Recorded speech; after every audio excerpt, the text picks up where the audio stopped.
I bought a piece of land years ago, hoping for peace and quiet. But peace was the last thing I got. Gloria, a developer, showed up one day, claiming she was going to build an entire community on land that wasn't hers. She thought she could do whatever she wanted, using my road to connect everything. She didn't know the one thing she overlooked. I hold the power here. What happens next? Let's just say, she was about to learn the hard way not to mess with someone who owns more than just land. Curious? Drop your thoughts in the comments, and let's talk about what you'd do if you were in my shoes. 10 years ago, my life was a broken puzzle, and I just wanted to escape to a quiet life in nature. I'm an environmental engineer who values peace and solitude above all. Then I saw the ad for a secluded piece of land, a perfect escape, just a few hours outside town. It was 8 acres, surrounded by woods, with a small stream running through it. But this wasn't just land to me. It was more than just an escape. It was my sanctuary, a place where I could be in control. Little did I know, it would soon become the epicenter of a battle for control, with Gloria and her HOA trying to take it from me. I remember the day I signed the papers. I had this incredible sense of peace, like I was finally in control of my own little corner of the world. The legal part was a real pain, though. The sellers insisted on an old-fashioned deed, a meets and bounds description. This meant the property lines were described in relation to physical landmarks like trees and the creek, not a simple GPS coordinate. This particular deed had been in their family for generations. It was rock solid, a document that gave me absolute, undeniable ownership of everything. The 8 acres, the little creek that ran right through the middle, and even the gravel road that led up to my property line. I mean, it was literally the only way to get in. At the time, that just felt like an added bonus, a little more privacy. I was just happy to have a place to start over, a place that was truly and completely mine. I spent the next few months building a small, simple cabin. It was perfect, but a couple of years went by, and that perfect peace started to get interrupted. First, it was just a few people walking their dogs, then a car or two. One morning, a black SUV appeared on my gravel road. I stood at the doorway, anger rising as Gloria stepped out. This was no ordinary visitor. She extended a hand with a tight smile, introducing herself as Gloria, a real estate developer, but I could already sense something off in her demeanor. She spoke about a grand development plan called Creekside Commons. I remember thinking, Creekside? That creek was on my land, so how exactly was that going to work? I gripped the railing hard. Her words were like a slow burn, creeping through me, igniting a fire of anger deep within, treating it like a playground for her schemes. I knew then that I had to make a stand.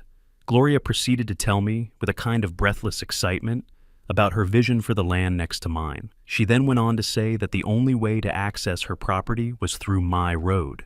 That's when it hit me. In that moment, a chill ran down my spine. I realized I held the key to every problem they'd created. The road, the creek, the land, all of it was mine, and it was time to use it. She offered me a few $1,000s for my road, a small price for peace, she said. But I knew better. I didn't answer right away. I turned back, my mind spiraling into every possible way this could go wrong.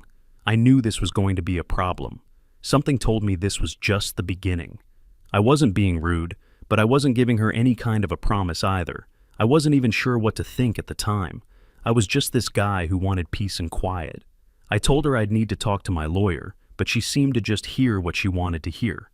A week later, I got an email from her. It was a long, flowery message talking about partnership and community.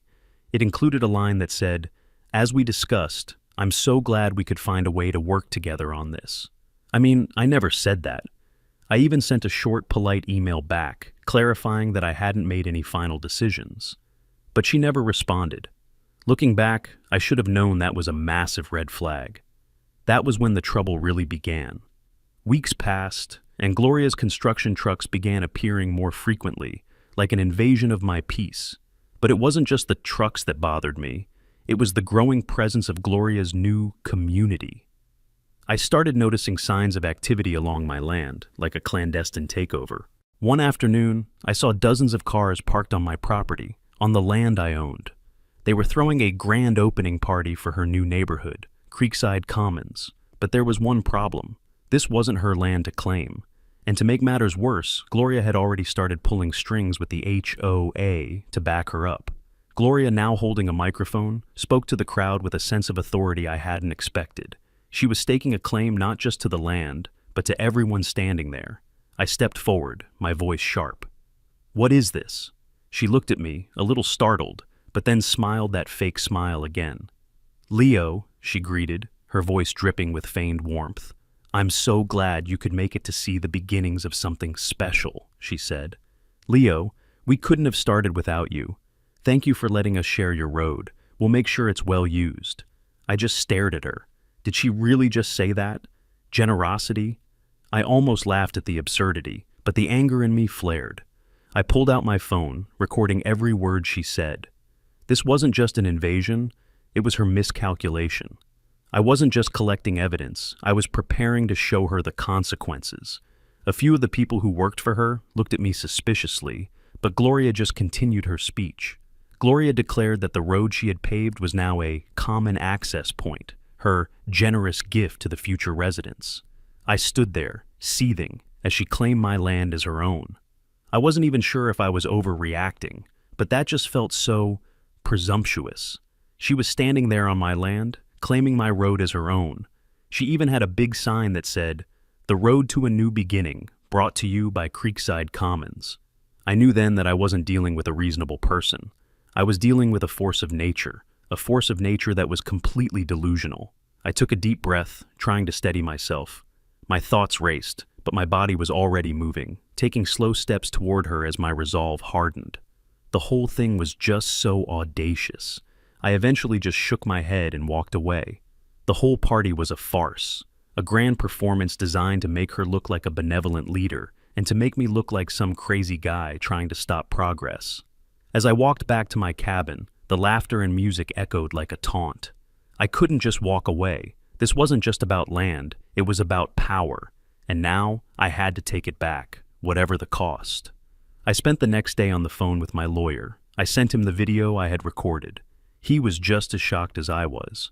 We went over the deeds again, confirming that I was the sole owner of the road, the land, and the creek. There was no easement, no agreement, nothing. She had just gone ahead and done what she wanted. I mean, the sheer nerve of the woman.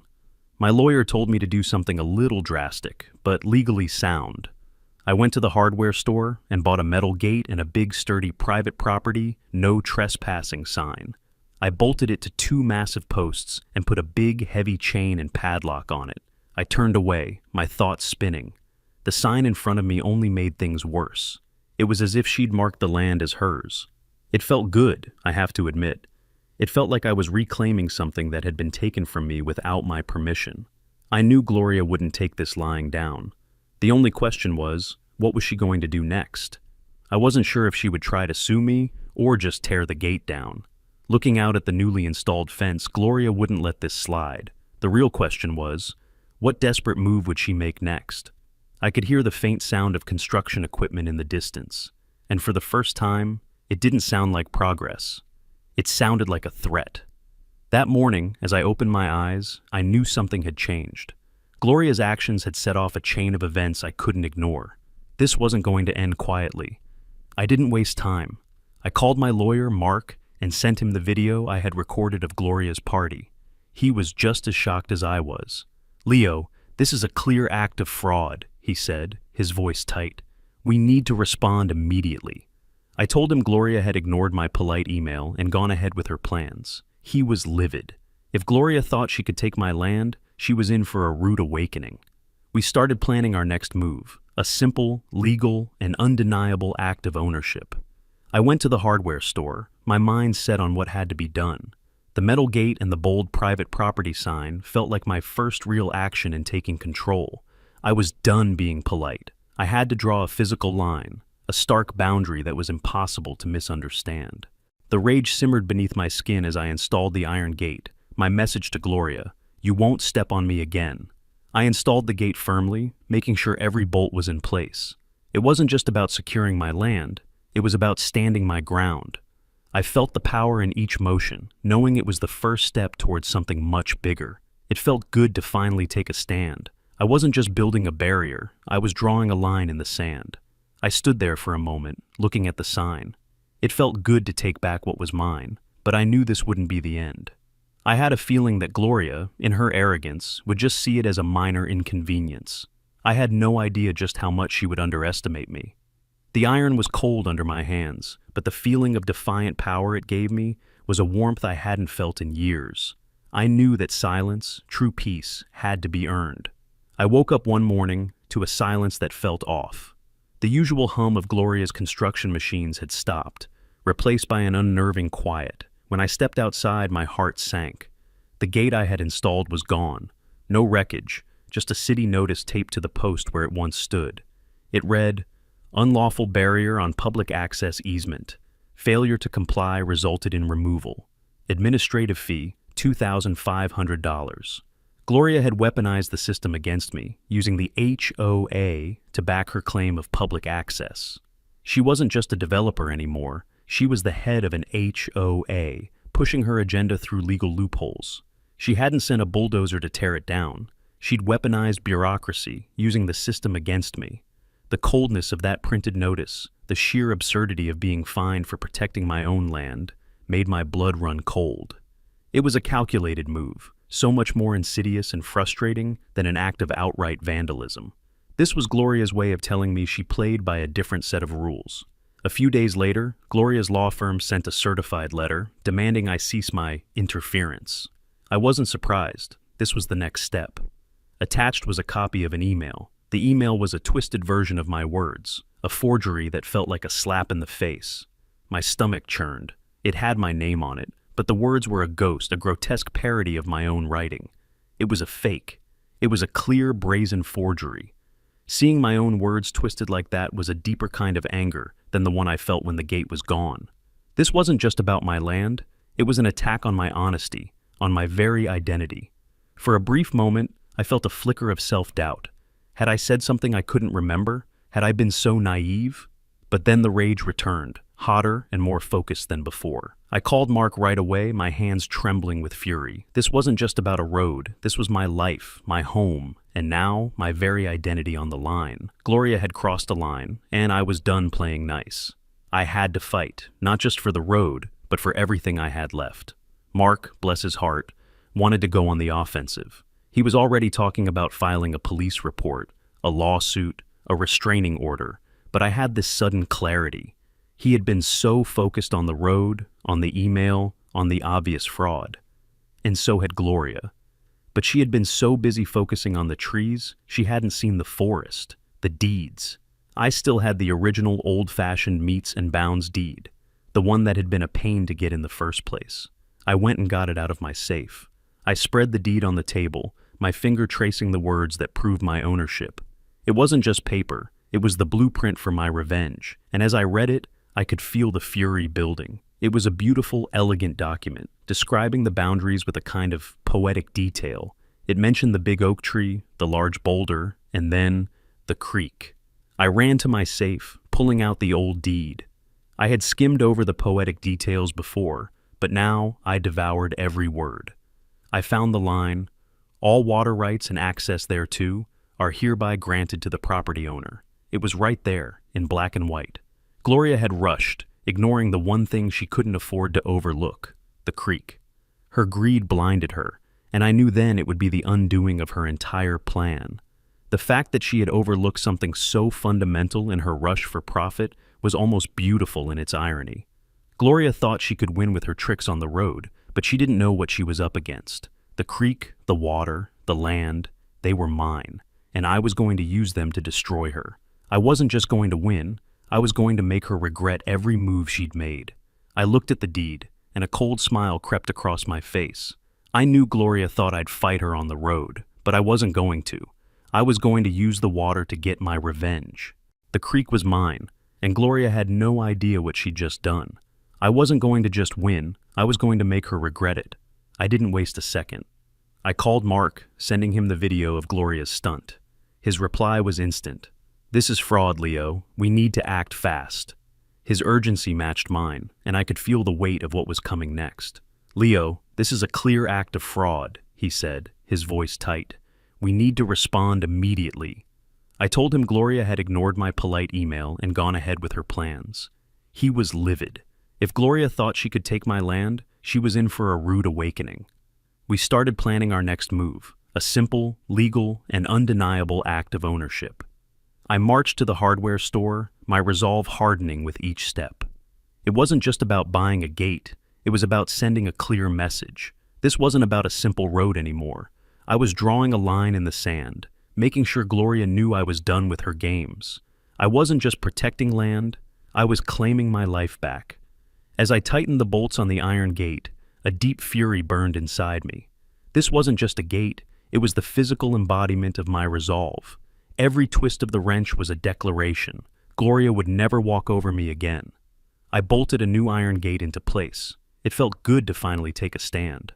I wasn't just building a barrier, I was drawing a line in the sand. I stood there, staring at the sign. A sense of power surged through me. This was my stand, my reclaiming of what was rightfully mine. But I knew it was only the beginning. I had a feeling that Gloria, in her arrogance, would just see it as a minor inconvenience. I had no idea just how much she would underestimate me. I woke to a silence that didn't feel like peace. The hum of construction had stopped, replaced by an unnerving quiet that set my nerves on edge. When I stepped outside, my heart sank. The gate was gone, but there was no debris, no wreckage. Instead, I found a city notice taped to the post where the gate had been. It read, "Unlawful barrier on public access easement. Failure to comply resulted in removal. Administrative fee, $2,500. She hadn't sent a bulldozer to tear it down. She'd weaponized bureaucracy, using the system against me.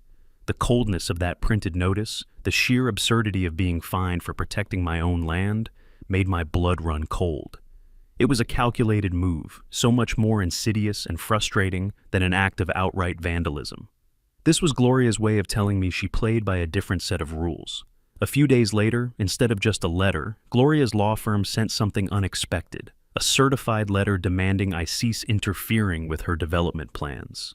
But there was something more, a fake email, supposedly from me, misrepresenting our conversation. She wasn't just going to intimidate me, she was trying to destroy my credibility. I wasn't surprised, this was the next step. Attached was a copy of an email. The email was a twisted version of my words, a forgery that felt like a slap in the face. My stomach churned. It had my name on it, but the words were a ghost, a grotesque parody of my own writing. It was a fake. It was a clear, brazen forgery. Seeing my own words twisted like that was a deeper kind of anger than the one I felt when the gate was gone. This wasn't just about my land, it was an attack on my honesty, on my very identity. The letter went on to state that they would be suing me for damages, a substantial amount, if I did not comply. I picked up the phone and called Mark. This wasn't just about the road anymore. It was about my identity, and I was going to expose the fraud. Mark, bless his heart, wanted to go on the offensive. He was already talking about filing a police report, a lawsuit, a restraining order. But I had this sudden clarity. He had been so focused on the road, on the email, on the obvious fraud, and so had Gloria. But she had been so busy focusing on the trees, she hadn't seen the forest, the deeds. I still had the original, old-fashioned meets and bounds deed, the one that had been a pain to get in the first place. I went and got it out of my safe. I spread the deed out on my kitchen table, tracing the property lines with my finger. It was a beautiful, elegant document, describing the boundaries with a kind of poetic detail. It mentioned the big oak tree, the large boulder, and then the creek. I ran to my safe, pulling out the old deed. I had skimmed over the poetic details before, but now I devoured every word. I found the line, "All water rights and access thereto are hereby granted to the property owner." It was right there, in black and white. Gloria had missed the creek in her rush for profit. She had no idea what she'd overlooked, and it would be her undoing. The fact that she had overlooked something so fundamental in her rush for profit was almost beautiful in its irony. I wasn't going to fight over something as petty as a road. I had something much bigger at my disposal, something she never saw coming. The creek was mine, and Gloria had no idea what she had just done. I wasn't going to just win, I was going to make her regret it. I wasn't going to waste my time and money in a legal battle over a fake email. That was her game.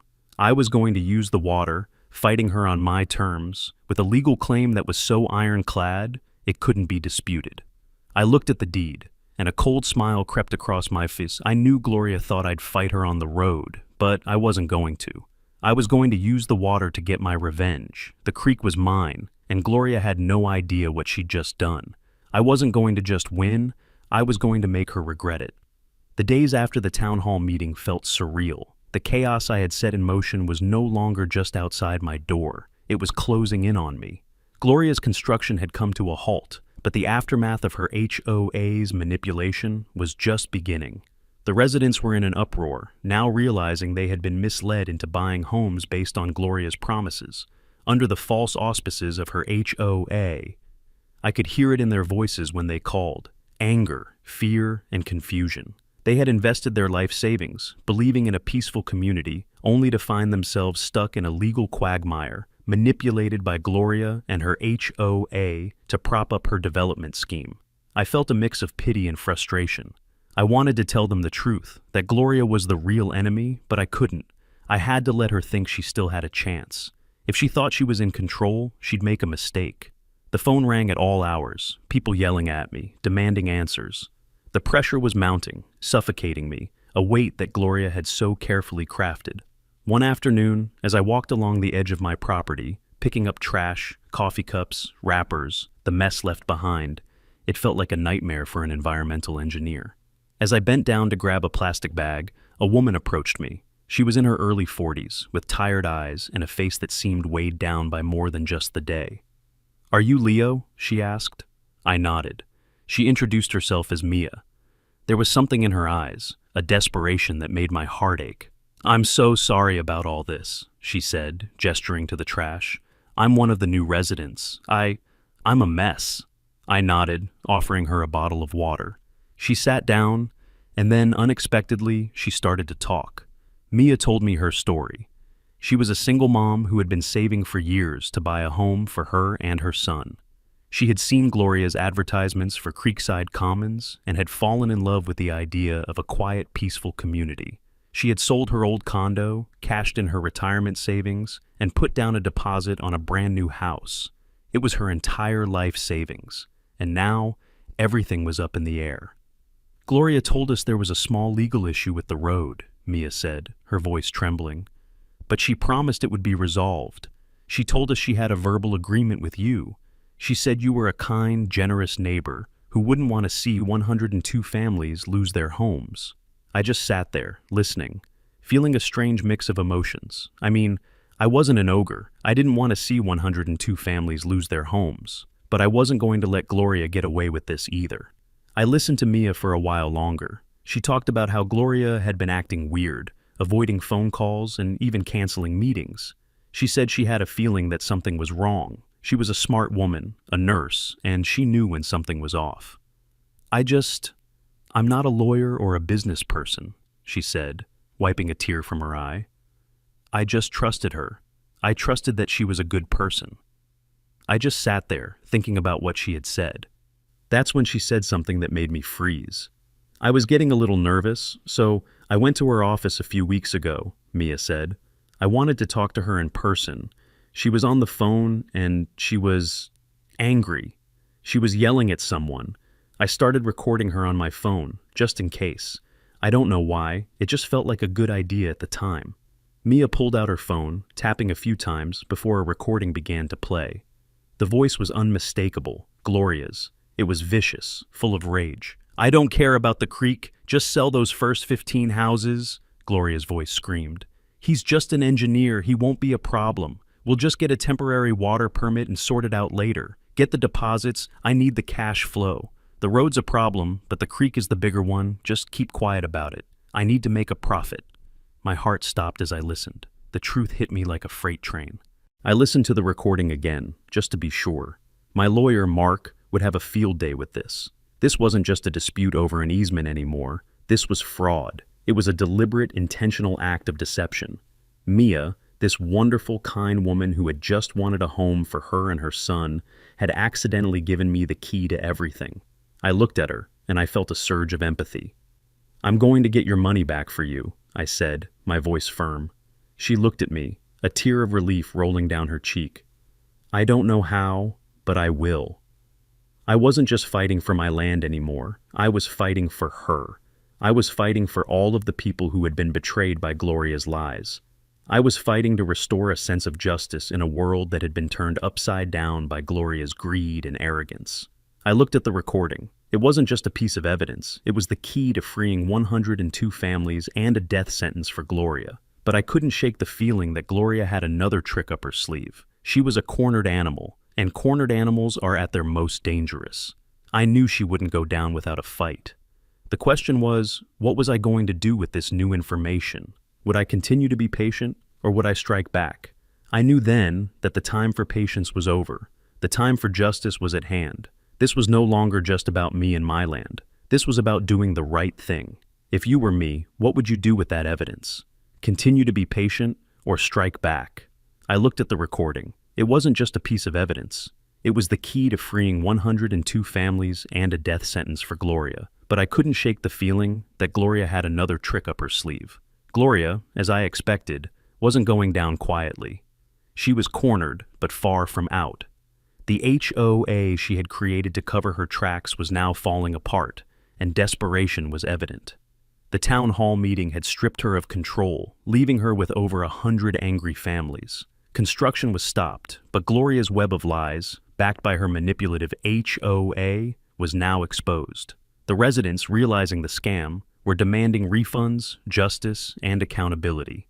I had my peace at last, but it was bittersweet, knowing how deeply they had been deceived by Gloria and her HOA, but it was a hollow kind of peace. It was the calm before the storm. I knew she'd strike back, but I had no idea how, yet the tension in the air was suffocating. One morning, I sat on my porch, sipping coffee, the creek flowing peacefully in front of me. The calmness didn't last long. A white truck with an unfamiliar company logo pulled up, and two men in dirty overalls stepped out, unloading large 50-gallon drums. My stomach sank.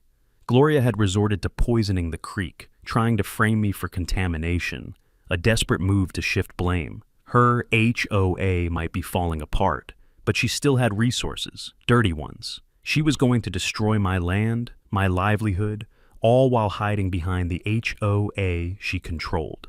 The truck was spotless, a sharp contrast to the grimy men unloading the toxic waste. My heart stopped in my chest as I realized what was happening. I grabbed my phone, my hands shaking as I started recording. The men were unloading the drums, dumping their contents straight into the creek. The crystal clear water turned a murky, oily black almost instantly. The smell hit me, chemicals, something toxic. A sickly rainbow sheen spread across the surface. I couldn't believe what I was witnessing. Gloria had hired these men to poison my creek, the very resource she had been so desperate to control. It was an act of desperation I hadn't expected. This wasn't just sabotage, it was a crime. It was pure, unadulterated self-sabotage. I watched them work, their faces blank and uninterested, as if this was just another job. I knew, in that moment, that she was trying to frame me. She was going to dump the waste, and then she was going to call the authorities and accuse me of environmental contamination. She was going to say that I, the environmental engineer, had ruined the creek, and that I was the reason her community couldn't get a water source. It was a stupid plan, but it was also a desperate one. I just kept recording. I got footage of the men, the truck, the company logo, and the waste pouring into the creek. I even zoomed in on their faces. I was laughing, a kind of dark, bitter laugh, as I did it. I mean, I had seen some crazy things in my life, but this was on a whole other level. It was so public, so obvious. I felt like I was watching a bad movie. After they left, I immediately called my lawyer, Mark. I sent him the video, and he just called me back, speechless. "Leo," he said, his voice a mixture of shock and disbelief. She's gone insane? This is a felony. This is a federal crime." He was right. Environmental contamination isn't a zoning issue, it's a criminal one. I then made another call, this one to the local authorities. I explained what had happened, and I sent them the video. The sheriff's department was on my property within an hour, along with a few people from the Environmental Protection Agency. They took samples of the water, and they confirmed that it was indeed toxic. The men and the truck were easy to track down, and within a few hours they had confessed everything. They had been hired by Gloria to do the job, and they had been paid in cash. I watched all of this unfold from the safety of my cabin, a kind of detached observer. I mean, I was happy, I was vindicated, but I was also a little bit sad. Sad that a person could be so consumed by greed and arrogance that they would do something so stupid, so destructive. I also thought about a story I'd once watched on HOA Stories, a true crime channel on the internet. It was about a woman who tried to frame her neighbor for a crime he didn't commit, but she just ended up incriminating herself. I never thought I would be a part of a story like that, and I certainly never thought it would be so spectacularly public. But the final act of this little play hadn't even begun yet. I had one more card to play. I had the video of Gloria's self-sabotage, and I had Mia's recording, but I also had something else. I had a list of every single person who had put a deposit down on one of Gloria's homes. I had gotten it from a source who had been working for the town's zoning department. I knew that the best way to get justice wasn't just to let the authorities deal with her. It was to let the 102 families she had wronged deal with her. It was a little bit like a public shaming, but a legally sound one. I consulted with Mark, and we came up with a plan. I created a USB drive that contained everything. Mia's recording, the video of Gloria's hired thugs polluting my creek, a copy of my deed, a copy of the fake email she had sent, and all of the legal documents that proved I owned the water. It was a beautiful, comprehensive package of evidence. I then, with Mark's help, sent a copy of the USB drive to every single person on my list, every single person who had given Gloria their life savings. I included a letter that explained everything, from the fake email to the toxic waste. I even included a short, polite note that said, "I'm not the enemy here. I just wanted my peace and quiet. The woman who sold you your home is the one you should be talking to. This fight has gone on for too long. If you were in my shoes, would you think you'd gone too far? Or is this exactly what she deserves?" After hitting send, I sat down and made myself a cup of tea. I knew from that moment on, Gloria would no longer be my problem. It was time for her to face 102 angry homeowners. For the next few days, I was unnervingly calm. The chaos I'd sparked was no longer just outside my door. It was everywhere. I saw cars lined up near the entrance to my property like a silent protest. They weren't shouting, they were waiting, faces full of confusion and betrayal. The USB drives I sent were doing their job, exposing Gloria's manipulation, unraveling her entire facade. Residents were waking up to the reality of her HOA deception, and now they were desperate for answers. The seeds of doubt I planted at the town hall had grown into a full-blown crisis, 102 families now trapped in their own uncertainty. I watched them from a distance, feeling a strange mix of relief and guilt. My plan had succeeded, but the human cost of it weighed heavily on me. It was no longer a game of strategy. This was real. People's lives, shattered dreams, were on the line. Gloria, however, was unraveling. Her car would pass by, her face a mask of panic. Her perfect blonde bob was now tangled, her facade shattered. She was trying to regain control, but it was too late. The 102 families she had betrayed were united. They had the same evidence, the damning recording, and they shared one truth. Gloria and her HOA had deceived them all. They were united, and Gloria was their target. Rumors spread that they had formed their own HOA, but this time they weren't fighting each other. They were fighting Gloria, and this battle was just beginning. They had hired their own lawyer, a bulldog of a woman who was known for her work on consumer fraud cases. I heard that they were demanding their money back, and that they were threatening a massive class action lawsuit. Gloria, for her part, was trying to reassure them, but her words were falling on deaf ears. They had seen the evidence. They knew she was a liar. One afternoon, as I walked the perimeter of my land, picking up trash, I noticed a woman standing near the property line, her face buried in her hands, tears streaming down. She was speaking frantically on the phone, her voice shaking. "He sent us a video. She knew about the creek all along. She knew and still sold us these homes." My heart tightened as I listened to her despair. It hit me hard in that moment. Yes, I had provided the evidence, but I wasn't the one who had lied to her. Gloria and her HOA were the ones who had manipulated her and the others into believing they were getting a home in a peaceful community. This wasn't just a matter of land. It was a breach of trust on a massive scale. Gloria was the one who had taken her life savings, her hopes, and tossed them aside for profit.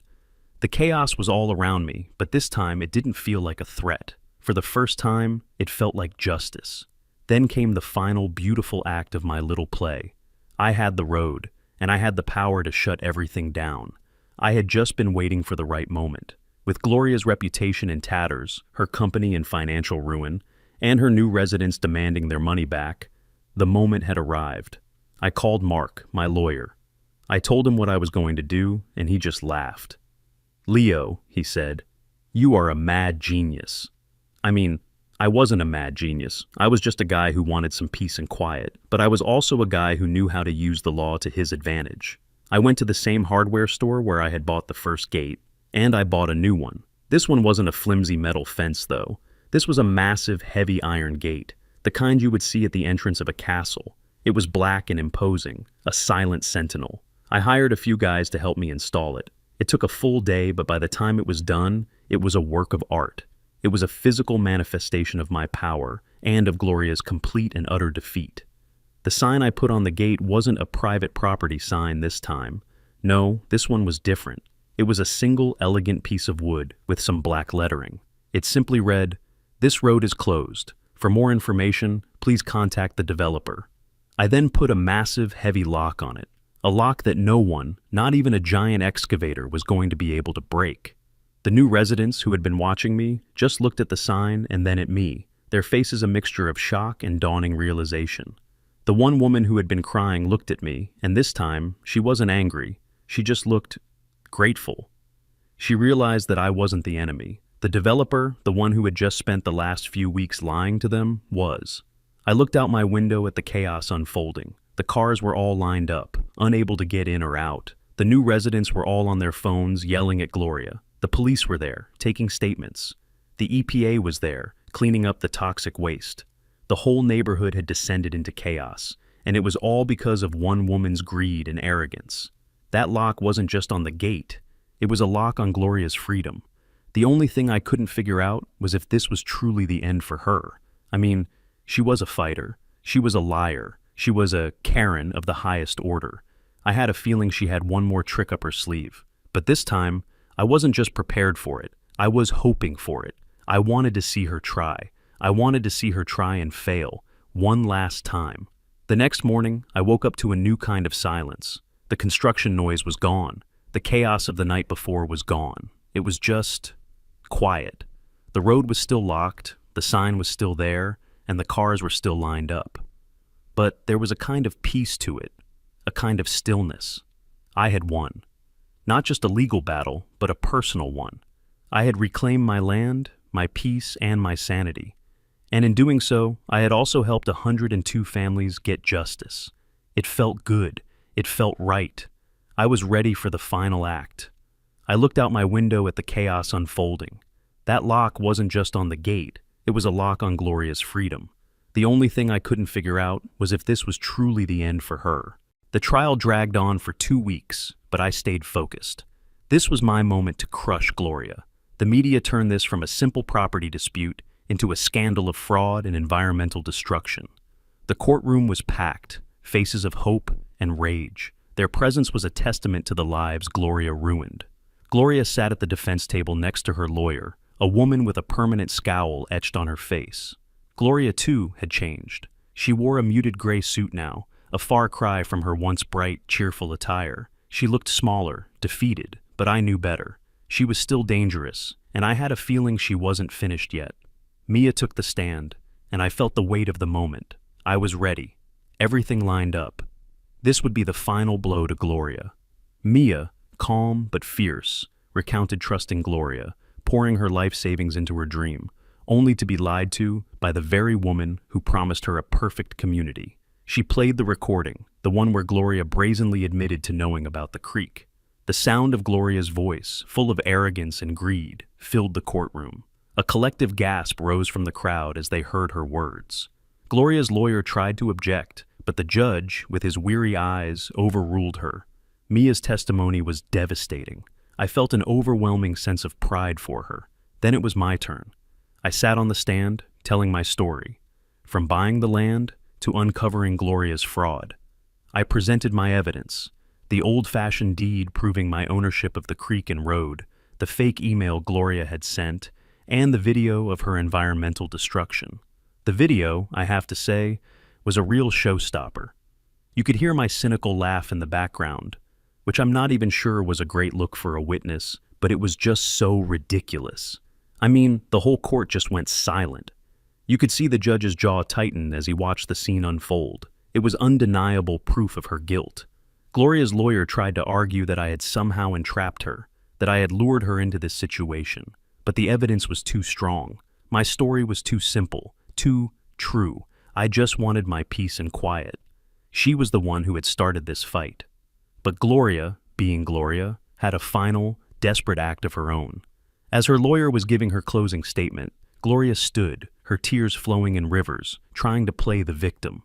But it was too late. Her lies were exposed. She was talking about how this was all a misunderstanding, how she was just a small business owner trying to provide for her family, and how I was a mean, spiteful man who was trying to ruin her. She was a master manipulator, and she was trying to play the victim card. She was trying to turn the entire courtroom against me, to make me look like a bully. I just sat there, watching her performance, a kind of bitter smile on my face. I mean, come on, who was she trying to fool? Her sobs grew louder, more theatrical, and I could see the judge's patience wearing thin. But then, an even greater twist unfolded. My lawyer, Mark, stood up. He walked up to the judge and he projected a single piece of evidence on the screen. It was an email, not one from me, not one from Mia, but one from Gloria's own lawyer. The email was a warning to Gloria. It was a clear, concise message that told her that she had absolute ownership of the creek and the road, and that she was taking a massive legal risk by continuing with her development. It said, and I quote, "Gloria, I have reviewed the deeds. The man is not lying. He owns the road and the creek. Proceeding with this project would be a grave mistake and a clear case of fraud." The email was dated just days after my first meeting with Gloria, and it was signed by her own lawyer. It was the smoking gun. Mark had managed to get it from a disgruntled former employee of Gloria's law firm. This was the final blow, the one that would crush her. I could see the color drain from Gloria's face as the email was projected on the screen, and I knew that her defeat was sealed.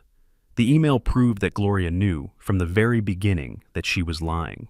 She had not only defrauded the new residents, she had done so against the advice of her own legal counsel. The color drained from her face as she saw the email, and her theatrical tears instantly stopped. The silence in the room was deafening.